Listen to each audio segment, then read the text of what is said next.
के लगातार विरोध चल रहा है। तेजस्वी यादव ने कहा कि वो अपने सहयोगी दलों से बात करेंगे और बॉयकॉट बिहार इलेक्शन करने की बात की है, तो क्या कैसे? नहीं, बॉयकॉट बिहार इलेक्शन करने का और इस तरह से विरोध करने का सिर्फ और सिर्फ यही उद्देश्य है कि उन लोग को अपना स्पष्टीकरण देना चाहते हैं कि चुनाव हारने के बाद क्या कहना है। पहले महाराष्ट्र में जब चुनाव हुआ था तब इन्होंने कहा था कि वोटों के साथ छेड़खानी हुई है, रिवीजन होना चाहिए, डॉक्यूमेंटेशन होना चाहिए। अब हो रहा है तो इनको फिर परेशानी हो रही है, फिर ये भ्रम फैला रहे हैं, भय फैला रहे हैं कि ये वोटों की चोरी हो रही है।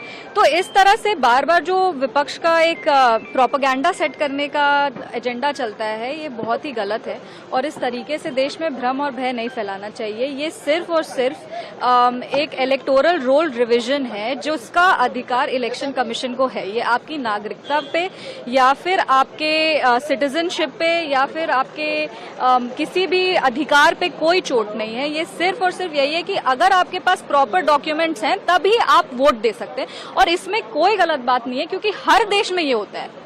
जो देश का नागरिक होता है वही चुनाव में अपना मतदान करता है। ये किसी भी देश में नहीं होता है कि घुसपैठी आकर के कोई सरकार चुन लेते हैं। तो अगर ये भारत देश में हो रहा है, अगर हमारी सीमाओं को सुरक्षित किया जा रहा है, अगर हमारे मतदाता के अधिकार को और मजबूत किया जा रहा है, तो विपक्ष को इस चीज से दिक्कत क्यों हो रही है?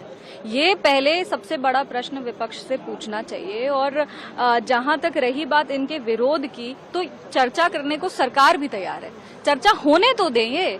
हर दिन सदन, ये बिहार विधानसभा में भी इनका यही हाल है, आप यहाँ पे संसद भवन में भी इनका यही हाल है।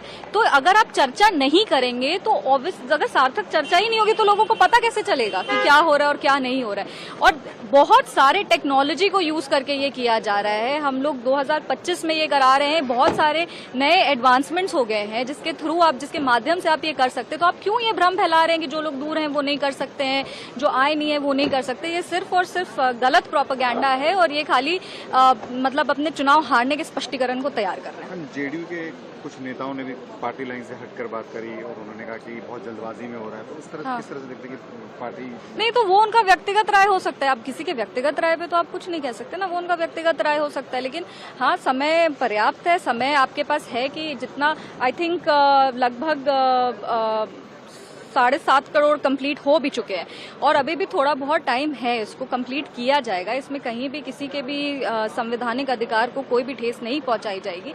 अगर जो बिहार से बाहर है उनके लिए ऑनलाइन प्रोविजन भी है, तो मतलब आई डोंट थिंक कि इसमें कोई भी ऐसी समस्या है जिसको ये लोग इतना ज्यादा चिल्ला के दिखाने का कोशिश करें। कोई समस्या नहीं है, इनके पास कोई आधार ही नहीं है बोलने का ये बात।